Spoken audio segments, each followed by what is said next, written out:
In this video, we're going to look at several applications of the integral.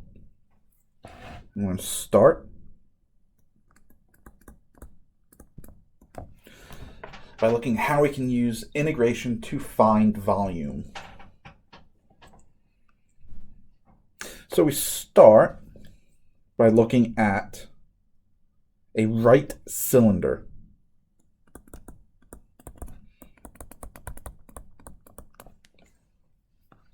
And recall that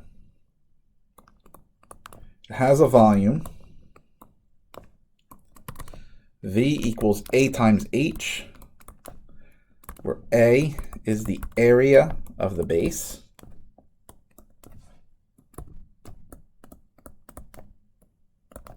and H is its height, measured perpendicular to the base. So when we think of right cylinders, typically we think of what's known as a right circular cylinder.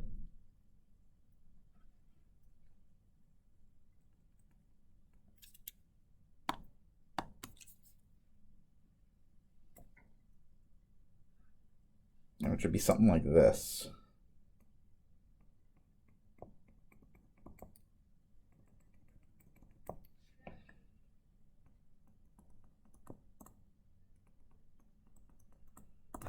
Right, where the base is a circle. However, this is not always the case.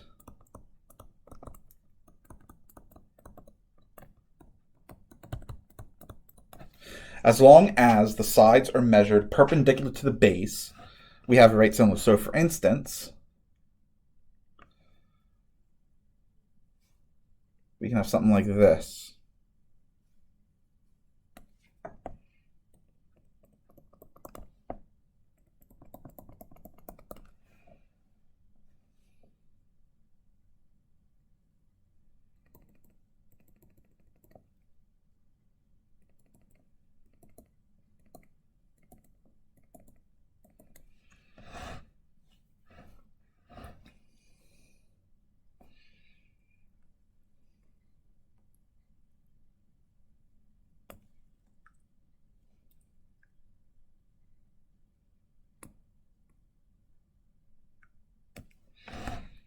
Something like that could be a right cylinder.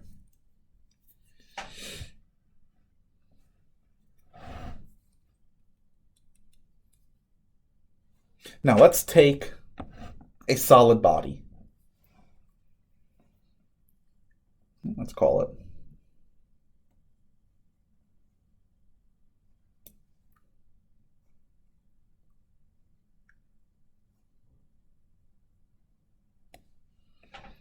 something like this.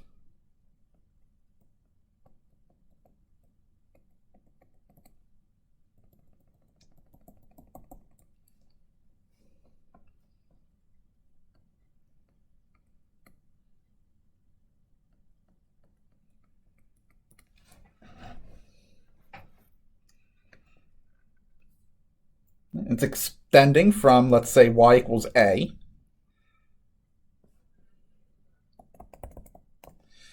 to a height y equals B.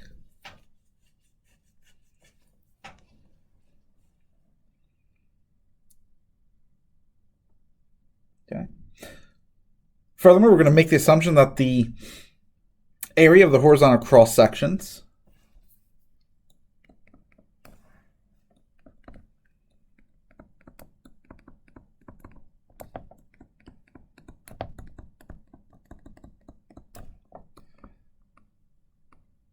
varies with height.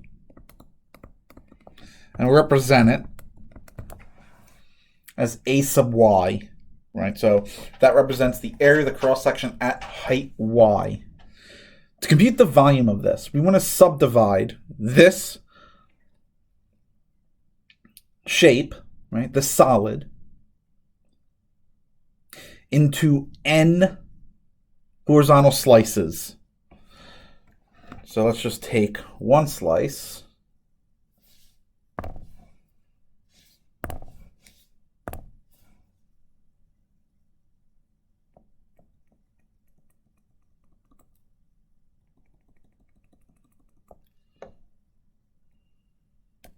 right, like this.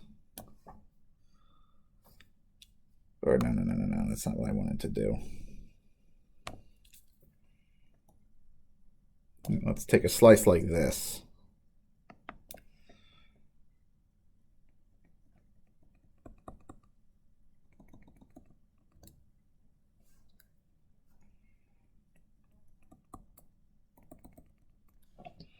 And so we're going to take that slice right there. And so if we look, we're going to get something like this.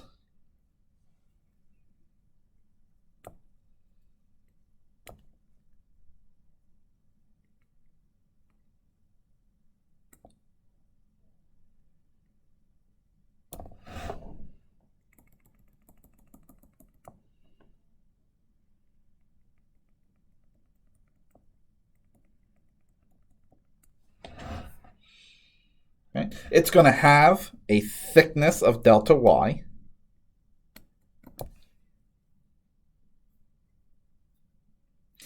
And some area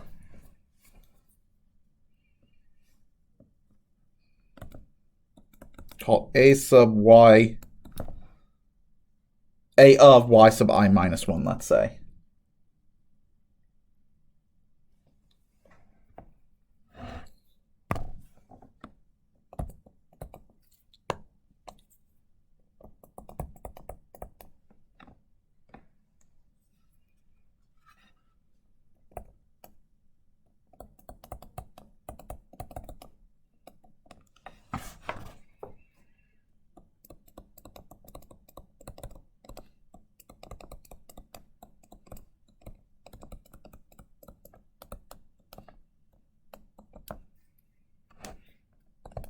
Now, obviously, it's going to be b minus a divided by n, right? Each thickness, we're assuming equal thicknesses.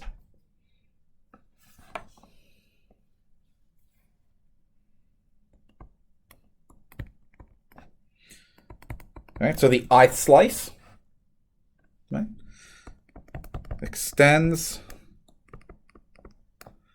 from y sub I minus 1 to y sub I.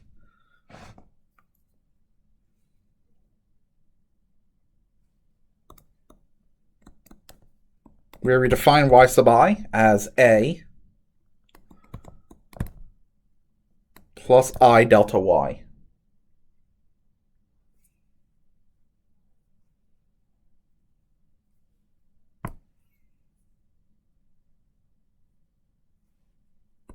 Right, the volume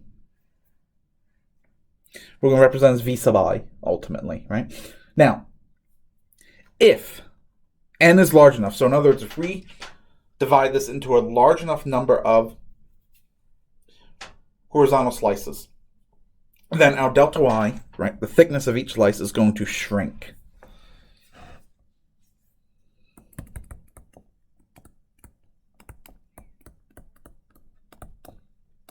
So for large enough n, delta y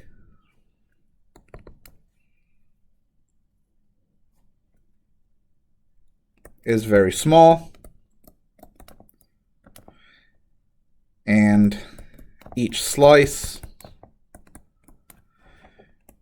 can be approximated as a right cylinder.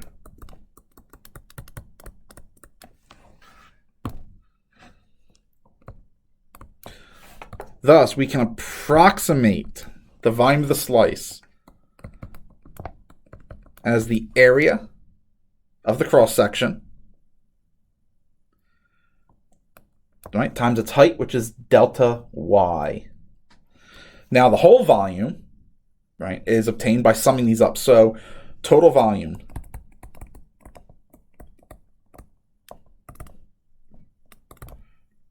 is the sum of all these v sub i's,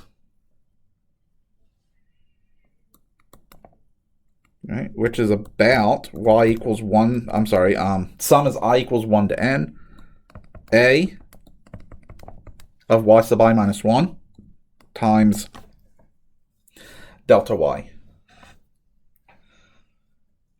Now, if we look at this sum,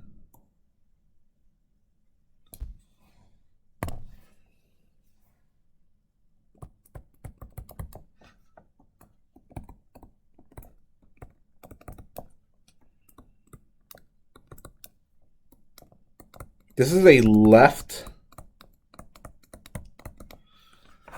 endpoint approximation for the integral from a to b of a of y dy.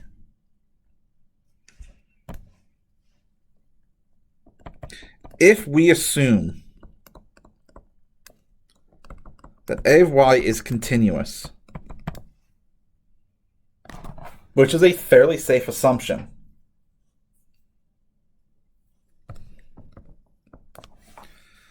then the approximation for v becomes a much better approximation, right, as n goes to infinity. Well, if we let n go to infinity, right, we take the limit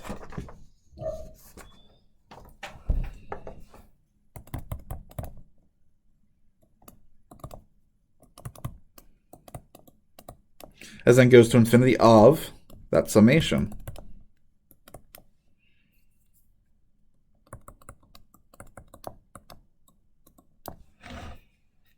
Well, that's going to converge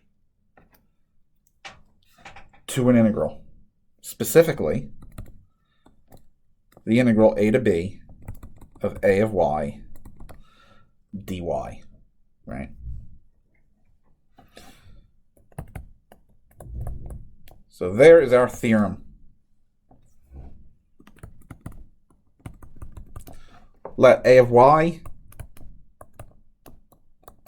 be the area of the horizontal cross-section at height y of a solid body extending from y equals a to y equals b.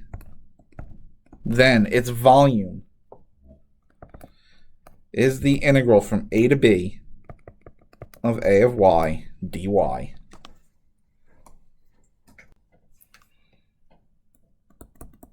So as an example, let's go ahead and use this method to calculate the volume of a sphere.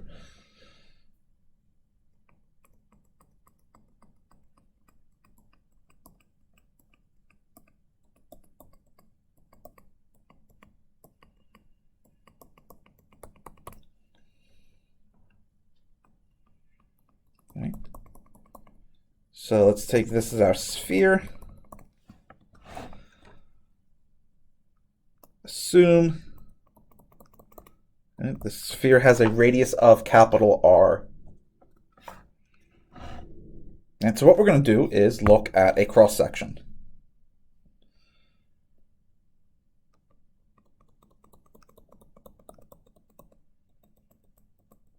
And the cross-section is obviously a circle, right? So if we take this to be the center of the circle, we'll take that as x. This height is then y, right?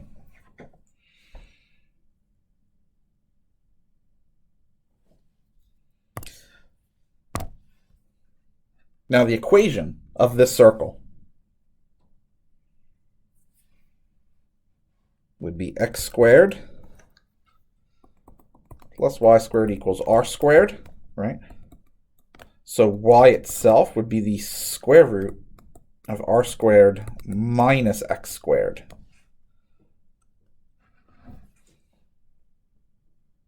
Right? And we get that equation, x squared plus y squared equals r squared, from the fact that we've just formed a right triangle. Right? Now, area of a circle. All right, so area of this circle would be pi times y squared, right? The radius is y, which equals pi times the square root of r squared minus x squared. Therefore, the volume of our sphere would be the integral of this, right? So pi square root r squared minus x squared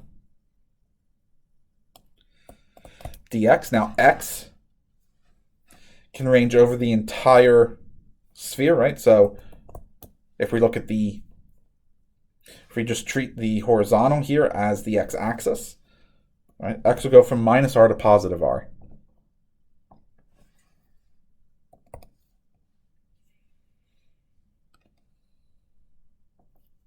Now we can factor out that pi and be left with the integral from minus r to positive r, square root of r squared minus x squared dx. Right, but this, right, is the upper semicircle of a circle of radius r. So that's symmetrical. That would be 2 pi times the integral from 0 to r of the square root r squared minus x squared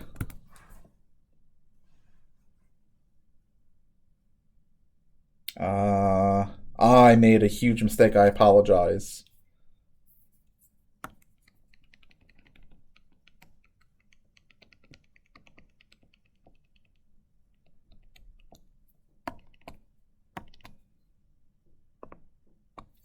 Y is being squared, so that should not have been the square root. That should have been like that.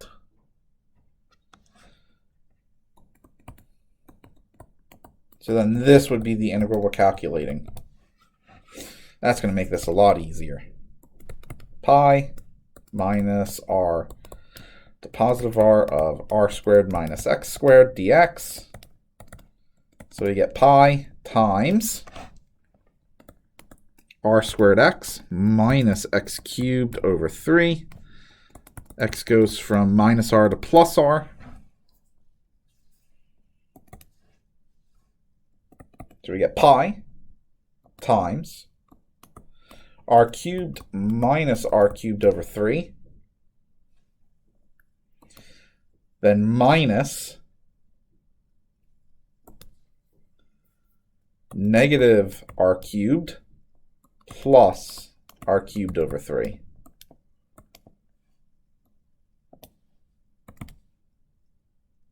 Right, so r cubed minus r cubed over 3, that is 2r cubed over 3. I don't know why I put a plus there. That should have been a minus. Right, negative r cubed minus r cubed over 3, that is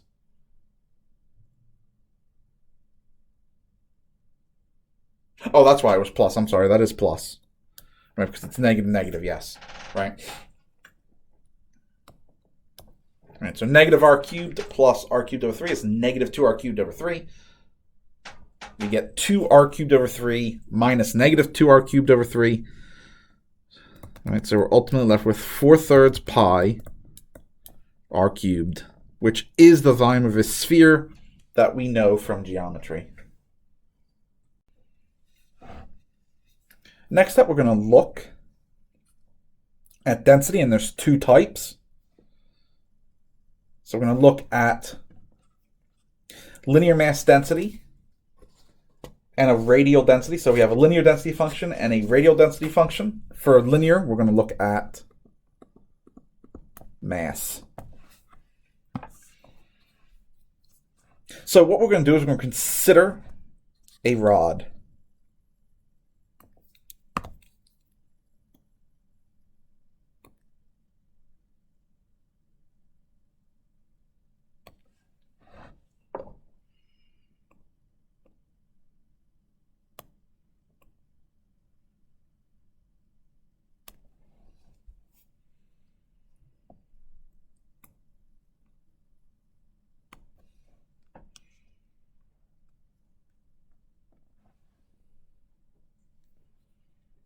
And this rod has a total length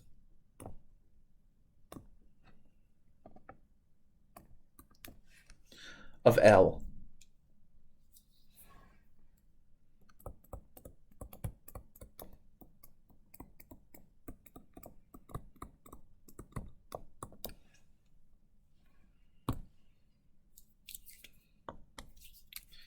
I'm going to say it has linear mass density, call it rho. Now, linear mass density.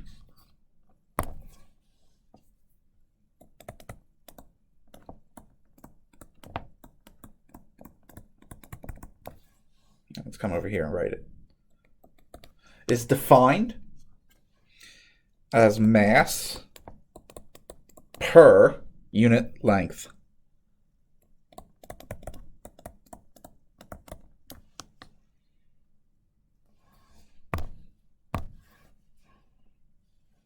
Right? Now, there are two conditions. If rho is constant, that is, the linear mass density of the rod does not depend on where on the rod we're located, then mass would simply be rho times length. And we'd be done. Well, let's assume that rho is not constant.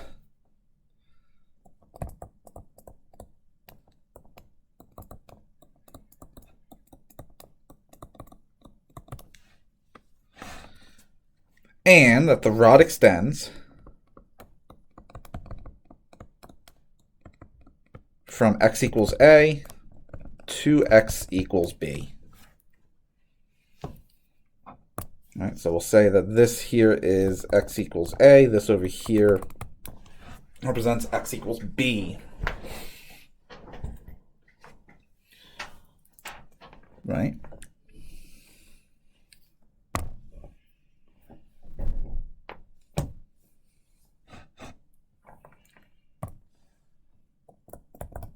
Now what we say is let rho of x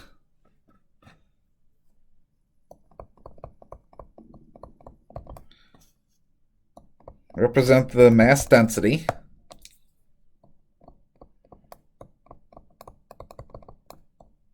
at x, right? And obviously we're going to assume it's continuous. So now to compute the mass, what we're going to do is we're going to take this rod and divide it into n small pieces of equal length.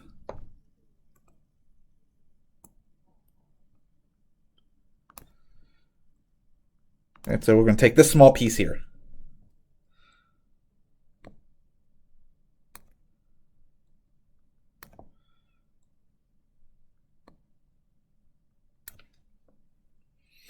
Now we know it has delta x, right? That's its length. And we know it has mass density of rho x, right?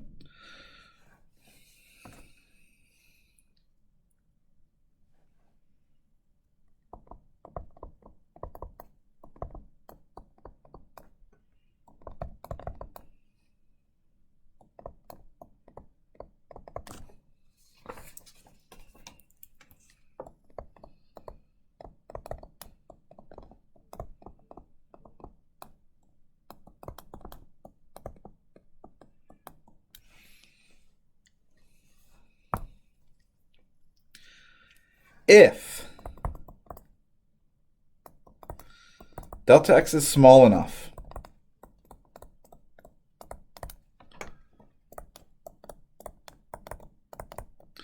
we can take rho of x as constant.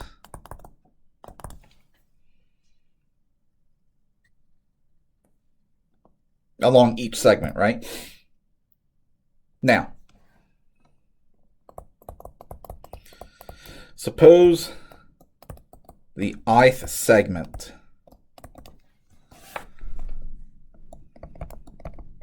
extends oopsies, from x sub I minus 1 to x sub I. And let c sub I be any point in that interval.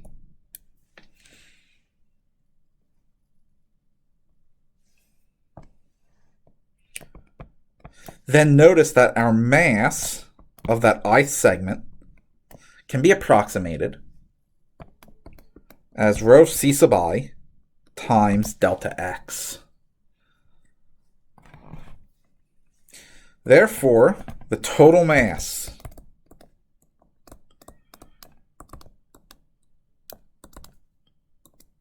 is the sum of all these m sub i's, which we can now say is approximately the sum I equals 1 to n rho c sub I times delta x.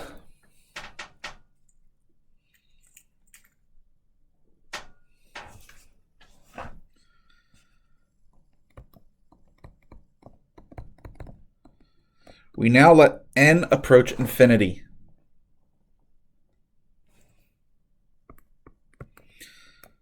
So m is going to converge to the integral from a to b, rho of x dx. Right? This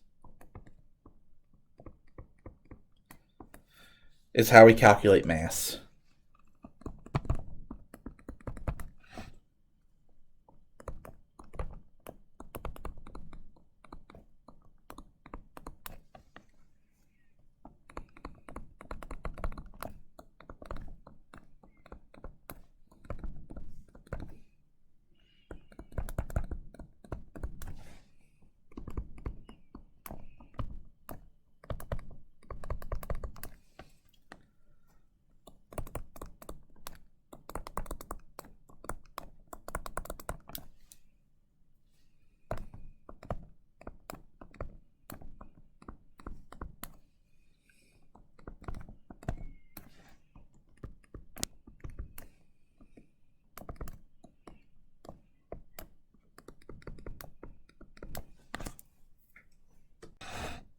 Now, let's consider a disk.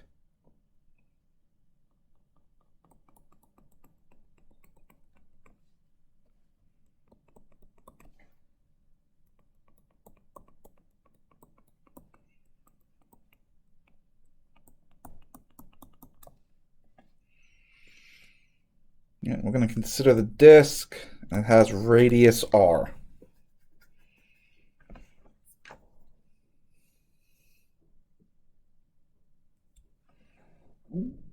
Now what we have is a radial density function.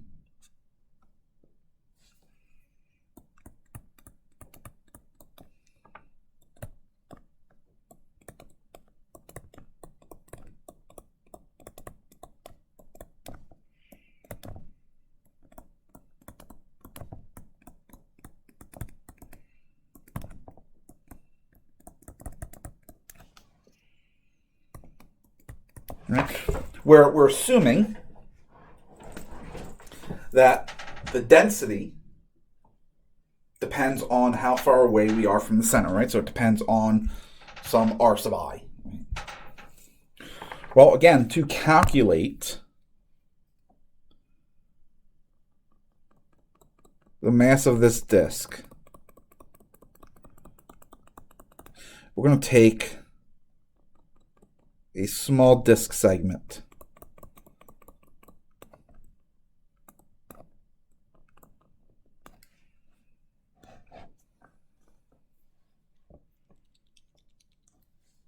Right?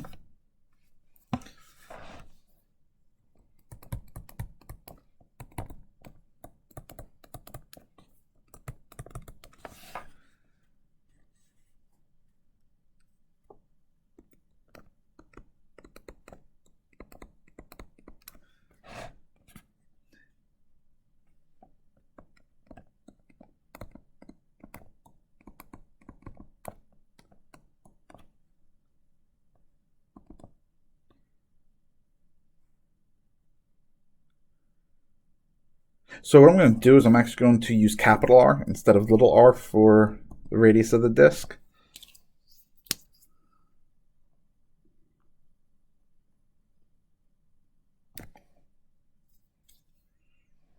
And I wrote it here, but I didn't write it up here, so okay.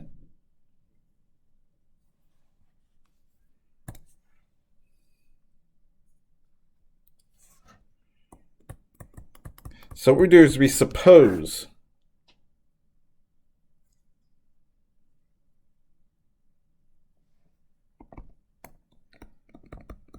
the outer ring of a thin disk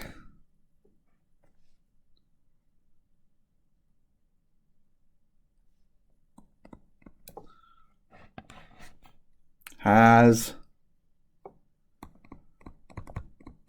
radius r sub I, and the inner ring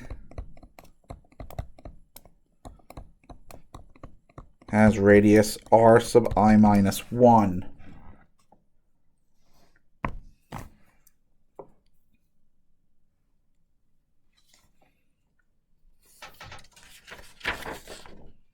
Okay. Now,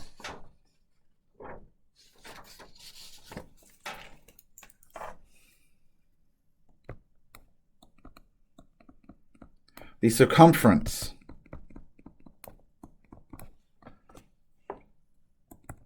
of the outer ring is 2 pi r sub I, and the circumference of the inner ring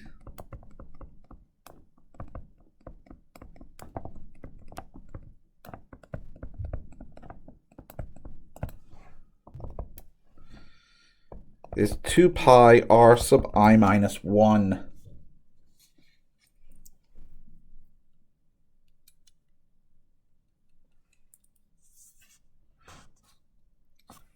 Now,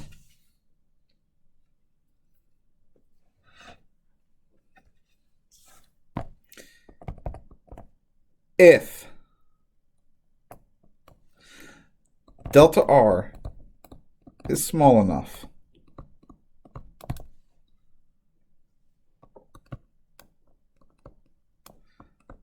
the area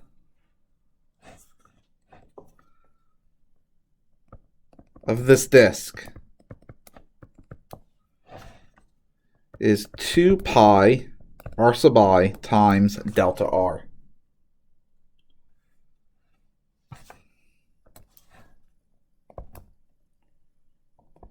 And we can take rho of r to be constant.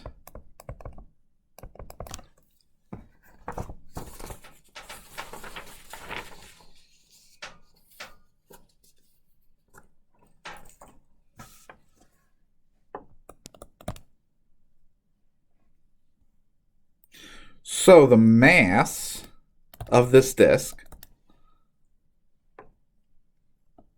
is its area times rho sub r. All right, rewrite it. We get 2 pi r sub I. I should say that's rho of r sub I times delta r. This means that the total mass, right, the sum of all these masses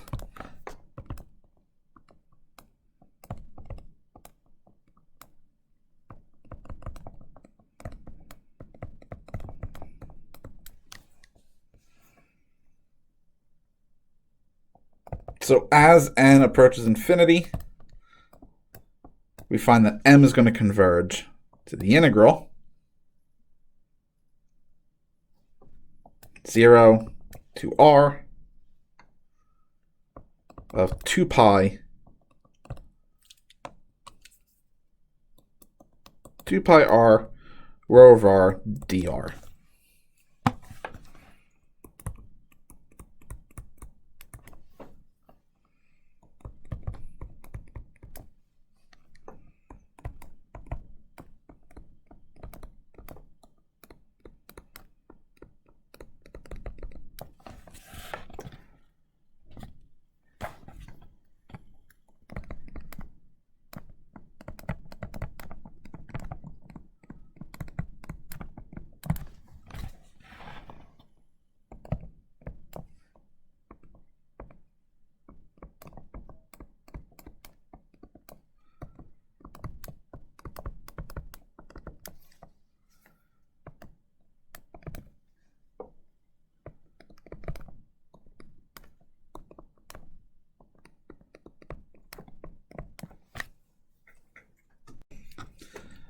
We next look at average value.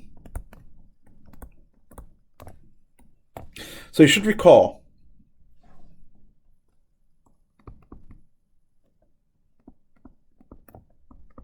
that the average value of n numbers a sub I through a sub n, I'm sorry, a sub 1 through a sub n, is their sum, right? Sum of the numbers divided by the total number of numbers. Writing that in summation notation, we get 1 over n times summation I equals 1 to n of a sub I. Now we cannot define the average value of functions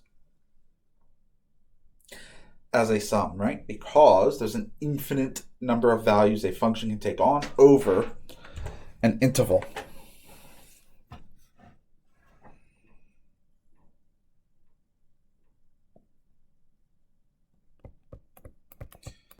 But let's consider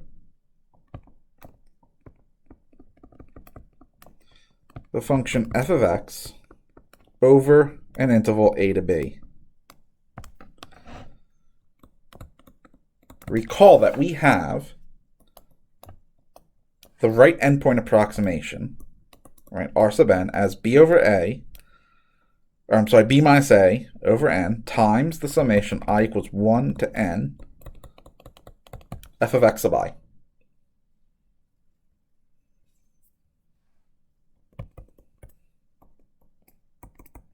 Now, if n is large enough,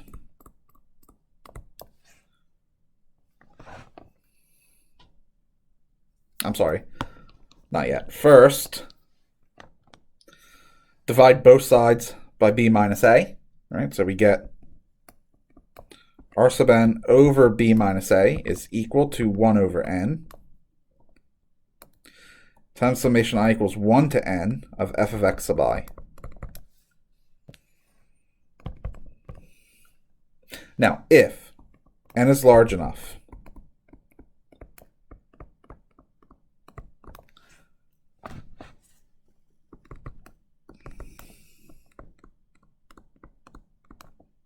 it is reasonable to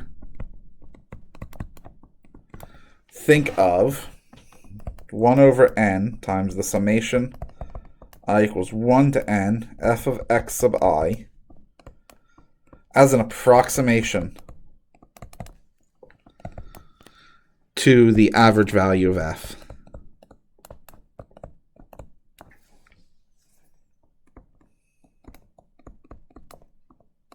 Over that interval a to b, right?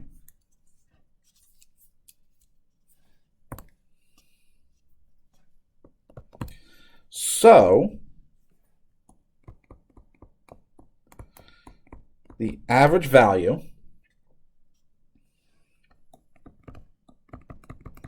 of f of x over the interval a to b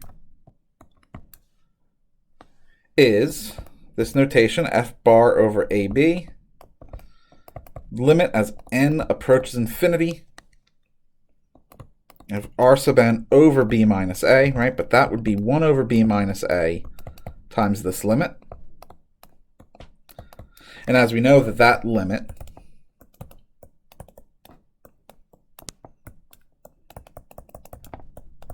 is the integral from a to b of f of x dx.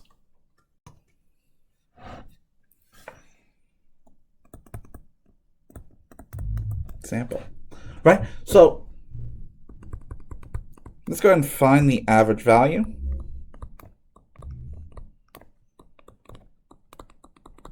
of f of x equals sine of x over the interval 0 to pi. So this average value would be 1 over pi minus 0, integral from 0 to pi, sine of x dx. Well, that's 1 over pi, negative 1 over pi, cosine of x. X goes from 0 to pi, Right, so we get negative 1 over pi. Cosine of pi is negative 1, minus cosine of 0, which is 1, negative 2. And so we get as our average value 2 over pi. We conclude by looking at the mean value theorem for integrals.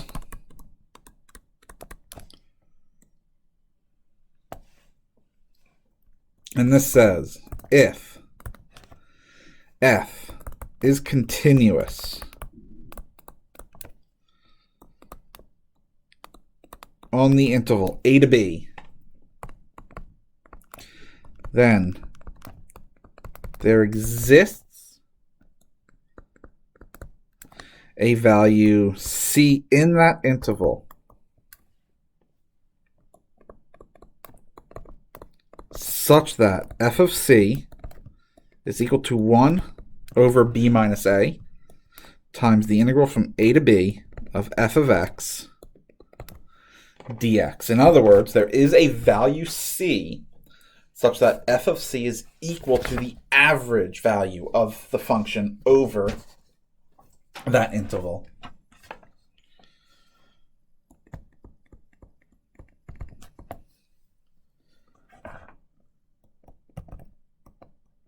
Let n be 1 over b minus a times the integral from a to b of f of x dx.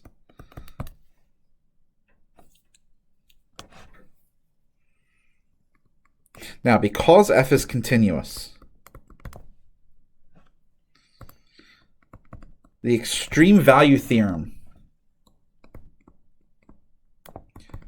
guarantees that f takes on both a minimum value, right? Call it m, little m, and a max, call it big M, on this interval.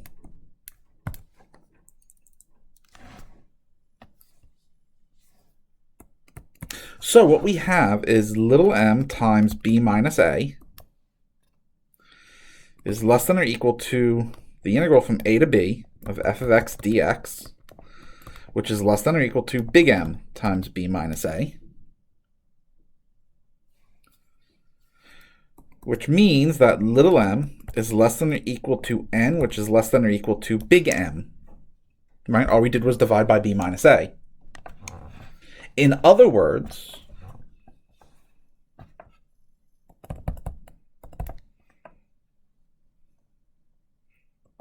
the average value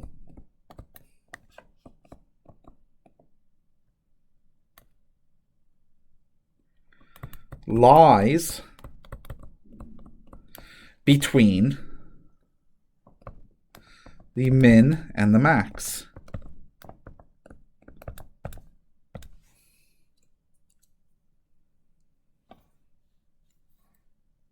The intermediate value theorem guarantees that f takes on every value between the min and the max.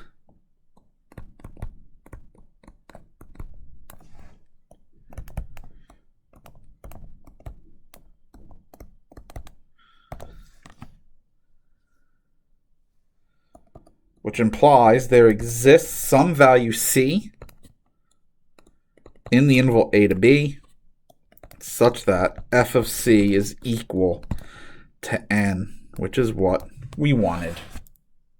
And so the mean value theorem for integrals has been proven.